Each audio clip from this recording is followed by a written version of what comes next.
Fala, meus queridos, estou de volta para a gente dar sequência ao estudo do nosso Código de Organização Judiciária aqui do Estado de Pernambuco. No bloco anterior, eu vi com vocês essa estrutura aqui, ó. Juiz de direito atua onde, gente? Na primeira instância, tá? Ou primeiro grau de jurisdição, certo? Logo acima, a gente tem quem? Os tribunais de justiça, tá? Que são chamados de quê? Segunda instância ou também segundo grau, tá? Segundo grau de jurisdição. E acima deles a gente tem quem? O STJ. E nessa linha a gente tem quem? As instâncias, aquela que a gente chama de instância superior, tá? Porque aqui, nesta linha aqui, estão quem? Os tribunais superiores, tá? A nossa primeira instância, ela vai se dividir em entrâncias, tá? Então, aqui a gente tem, ó, a primeira entrância, a segunda entrância e a terceira entrância. E vocês lembram que no bloco anterior eu falei o quê? Que essa divisão, né, das comarcas, se uma comarca é de primeira entrância, de segunda, de terceira, ela é feita o quê? Com base numa análise na quantidade de habitantes, quantidade de eleitores, quantidade de processo, tá? E o juiz, quando entra, professor, ele entra onde? Ele entra aqui, ó, na primeira entrância. Opa, peguei o lápis errado. Na primeira entrância, o juiz vem para cá, tá? E depois ele vai sendo promovido de entrância para entrância, certo? Primeiro ele passa para a segunda, depois ele passa para a terceira. E aqui, ó, na terceira entrância, são aquelas comarcas, né? Que tem mais trabalho, que tem mais habitantes, mais eleitores, né? Por exemplo, Recife é uma comarca de terceira instância. E aqui, gente, por exemplo, é o topo. Aqui é o topo da carreira de um juiz, tá? Daqui ele pode muito bem se aposentar. Ele chegou no topo da carreira. Ou então ele pode ir para onde? Opa, olha para onde é que ele vai. Ele pode vir para cá, atuar no Tribunal de Justiça, por exemplo, no Tribunal de Justiça de Pernambuco. E quem é que atua aqui, gente? São os desembargadores. Desembargadores. E a gente vai entender logo adiante no nosso estudo como é que é feito esse acesso, tá certo? O juiz chegou aqui, ele tem duas opções, né? Ou ele se aposenta, né? Trabalha aqui bastante na terceira instância, chegou, não, vou me aposentar, juiz aposentado. Ou então pode ser que ele chegue até, ó, o Tribunal de Justiça, se tornando um desembargador. Vamos seguir. Até agora tudo ok, né? Qualquer coisa vocês me notificam, podem me mandar a dúvida de vocês também. E agora, finalmente, vocês estão preparadíssimos para a gente entrar no estudo do nosso Código de Organização Judiciária, que começamos agora no artigo 17. Bora lá. O Tribunal de Justiça de Pernambuco, com sede na comarca da capital e jurisdição em todo o território estadual, compõe-se de 58 desembargadores. Quais são as informações importantes aqui? A sede do Tribunal de Justiça é aqui em Recife, tá? Mas a jurisdição do nosso Tribunal de Justiça de Pernambuco é aonde? É em todo o estado de Pernambuco, tá? Atualmente, nós temos 58 desembargadores compondo o Tribunal de Justiça de Pernambuco. E esse aqui é um ponto de interesse, porque isso aqui foi alterado, né, pela emenda regimental 131 ano passado, em 2024, tá? Então, temos atualmente 58 desembargadores no nosso Tribunal de Justiça de Pernambuco. E como é que faz, professora? Como é que uma pessoa, né, como é que um juiz, ele vira desembargador? A gente vai ver isso aqui no nosso artigo 18. O acesso ao cargo de desembargador far-se-á por antiguidade, e merecimento, alternadamente, apurados aonde? Na última instância, em sessão pública, com votação nominal, aberta e fundamentada. Esse artigo 18, ele traz muita informação para a gente. A primeira delas é que, para se tornar desembargador, você vai poder ser promovido, né, virar desembargador, por critérios de antiguidade e de merecimento. Professor, antiguidade é o juiz mais velho do tribunal? Não, é antiguidade no exercício da função. É aquele que tem mais tempo como juiz, tá? E aqui também por merecimento. E, gente, essa questão da escolha de merecimento, a gente vai detalhar onde? Quando estudarmos o regimento interno. Alternadamente, ou seja, né, uma vez por antiguidade e outra por merecimento, tá? Apurados aonde? Na última instância. Este é a importância de vocês entenderem um esqueminha como esse. Vai ser apurado, ó, como eu falei para vocês, ó, na última instância. Ele vai vir, ó, para cá e vai virar desembargador. Na última instância, em sessão pública, com votação nominal, aberta e fundamentada. Professora, eu não sei o que é uma votação nominal. É uma votação em que vão chamar o juiz pelo nome. Juiz fulano de tal. Chamou o nome dele. A votação é aberta. Ele vai falar, né, o seu voto. E é fundamentada. Ele vai dizer os fundamentos, né, pelos quais ele resolveu dar, né, aquele voto. Tá? Parágrafo 1º. No acesso pelo critério de merecimento, o Tribunal de Justiça observará o disposto na Constituição Federal, na Lei Orgânica da Magistratura Nacional, nesta lei e em resolução especificamente editada para esse fim.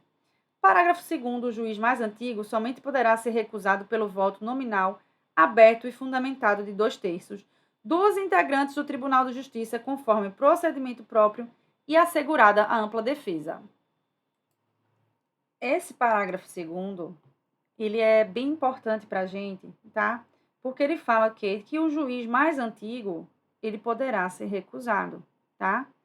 Mas como é que ele pode ser recusado, tá? Se houver votação nominal, aberta e fundamentada de 2/3 dos integrantes do Tribunal de Justiça, tá?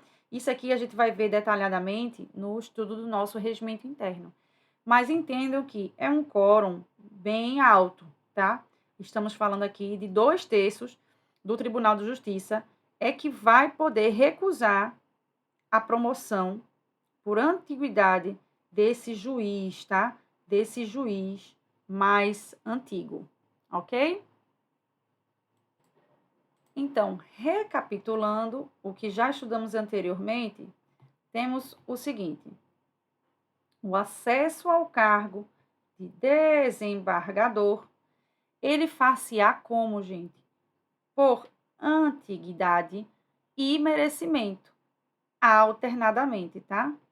Alternadamente. Apurados onde? Na última instância. E essa sessão, como é que essa sessão vai ser? Ela vai ser pública, ela vai ter votação nominal, ela vai ser aberta e também vai ser fundamentada. Combinado? Então, vocês já sabem um pouco sobre o acesso ao cargo de desembargador. Mas temos alguns detalhes ainda sobre esse acesso. A gente já viu que um juiz que está lá na última instância, ele pode se tornar um desembargador. Mas quem mais, gente, pode se tornar um desembargador? Existe a possibilidade que está lá prevista na nossa Constituição, que é o 5º do Constitucional. 5º Constitucional, tá? 1/5 dos membros lá do nosso Tribunal de Justiça de Pernambuco vai ser composto por membros do Ministério Público e da Advocacia. E isso está onde, professora? Primeiramente, na nossa Constituição, tá? Artigo 94, tá? Da nossa Constituição, ok? Para vocês darem uma olhadinha depois.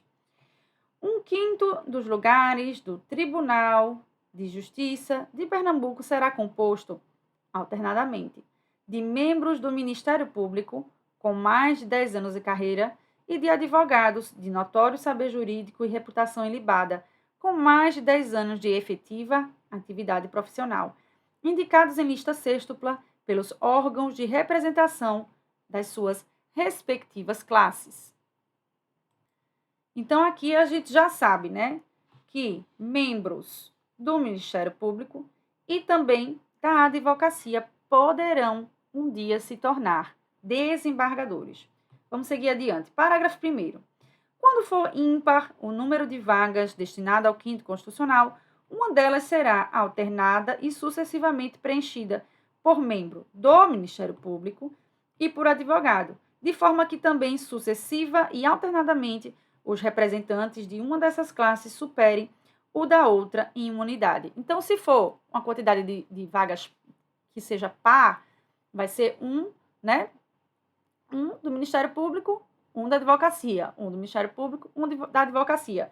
Mas quando for ímpar esse número, tá certo? Aí vai precisar ser preenchido de forma alternada e sucessiva, tá certo? Por membro do MP e da advocacia, tá bom?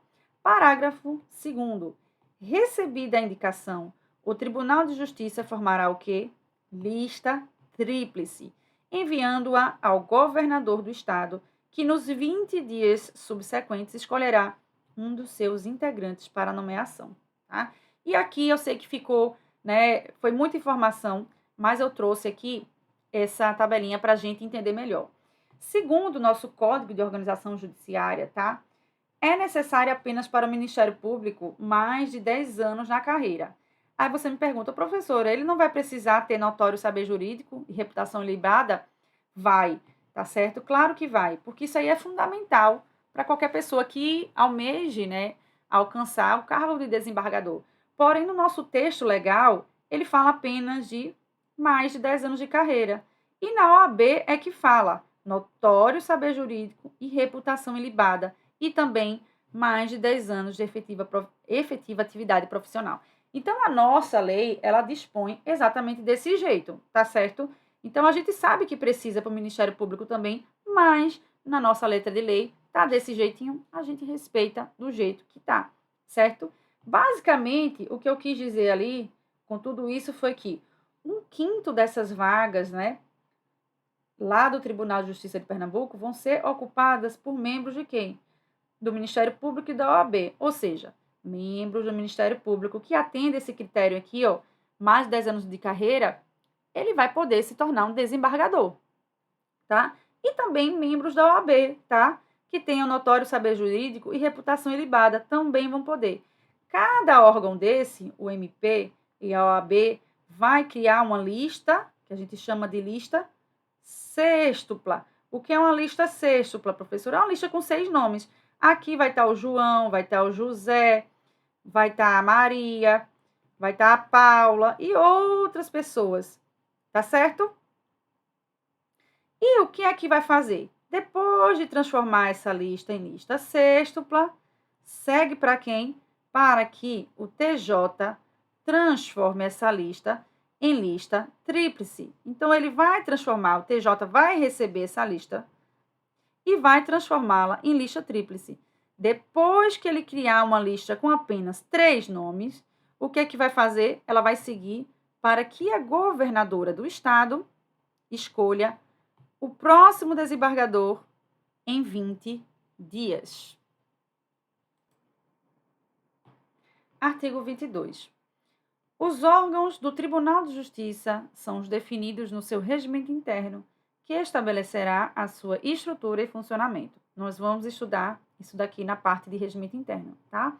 Artigo 22. O Tribunal de Justiça funcionará descentralizadamente por meio de suas câmaras regionais, a fim de assegurar o pleno acesso do jurisdicionado à justiça em todas as fases do processo, conforme dispuser o seu regimento interno. Atualmente, nós temos uma única Câmara Regional no Tribunal de Justiça de Pernambuco que funciona lá em Caruaru e foi criada em 2014. O objetivo realmente é descentralizar, tá certo? E, né, atribuir o quê? Fazer com que a justiça, né, ela chegue mais ao interior do estado. Então, a gente tem a presença dessa Câmara Regional que funciona lá em Caruaru, e no estudo do regimento interno, nós vamos ver o detalhamento e funcionamento dessa Câmara Regional, tá? Parágrafo único. A sede, o território de jurisdição, a competência e a forma de funcionamento das câmaras regionais serão definidas no regimento interno e a gente vai ver isso logo mais, tá certo? Vestes talares. Professor, o que são vestes talares? Artigo 21. Nas sessões de julgamento, será obrigatório o uso das vestes talares. Professora, sempre é obrigatório o uso das vestes talares lá no Tribunal de Justiça de Pernambuco? Não, é obrigatório sempre nas sessões de julgamento, tá? Então, se for sessão de julgamento, tem que usar vestes talares. E o que são, professora, vestes talares? Eu sei que você já botou uma foto aqui. É a famosa capa do Batman, isso mesmo. Sabe aquela roupa preta, né, que vai até o calcanhar, né, e é usada nas sessões de julgamento? Isso se chama vestes talares, né? Tem uma curiosidade sobre o nome. Por que é veste talar? Né? Porque calcanhar em latim, olha a pesquisa que eu fiz. Calcanhar em latim se chama talos. Então, essa veste, ela vai até o talo, até o calcanhar. Por isso que o nome é vestes talares. Ninguém vai esquecer mais, né? Que ela vai até, né, o calcanhar. Por isso que se chama veste talar, tá certo? Que vai ser obrigatória o uso sempre que houver sessões de julgamento. Artigo 23. O Tribunal de Justiça poderá, em caráter excepcional e quando o acúmulo de processos o exigir, instituir câmaras extraordinárias integradas por desembargadores no exercício cumulativo das suas regulares funções, conforme dispuser o regimento interno. Já vimos a presença, né, da Câmara Regional de Caruaru. Acabamos de ver agora que existe também, né, a possibilidade da criação de câmaras extraordinárias. E o exercício, né, vai ser cumulativo, tá? Vamos estudar detalhadamente também a nossa Câmara Extraordinária no módulo Regimento Interno. Artigo 24. Em casos de vaga, licença ou afastamento de qualquer dos seus membros por prazo superior a 30 dias, ou ainda que, na impossibilidade de compor quórum, poderão ser convocados em substituição juízes singulares da entrância mais elevada, segundo que critérios objetivos em resolução do Tribunal de Justiça. O que é que esse artigo 24 trouxe para a gente? Imagine que um desembargador, né, ele precisou se ausentar aí por um prazo maior do que 30 dias. Ou então não teve quórum suficiente para abrir a sessão. Podem ser convocados juízes, tá? Que estejam aonde, gente? Na mais elevada entrância para substituir aquele desembargador. É exatamente isso que diz o nosso artigo 24. Em caso de vaga, licença ou afastamento de qualquer dos seus membros, por prazo superior a quantos dias, gente? 30 dias, tá? Lembre-se desse prazo. 30 dias, tá? Ou ainda na impossibilidade de compor o quórum, poderão ser convocados em substituição juízes singulares da entrância mais elevada, segundo critérios objetivos definidos em resolução do Tribunal de Justiça de Pernambuco. Agora, nós vamos falar sobre o artigo 25, que trata da vedação em relação ao parentesco. Bora lá. No Tribunal de Justiça não poderão ter assento no mesmo grupo, no mesmo sessão, na mesma Câmara. Quem, professora? Cônjuges ou companheiros e parentes consanguíneos ou afins, em linha reta, bem como em linha colateral, até quando, professora? Até o terceiro grau. Essa é informação importante para vocês gravarem, porque juiz, muitas vezes, juiz casou com juiz, juiz casou com a juíza, né? O filho do juiz também passou no concurso, é juiz também, tá? A família lá toda trabalhando unida. Então, pense no seguinte, não vão poder ter acesso, tá?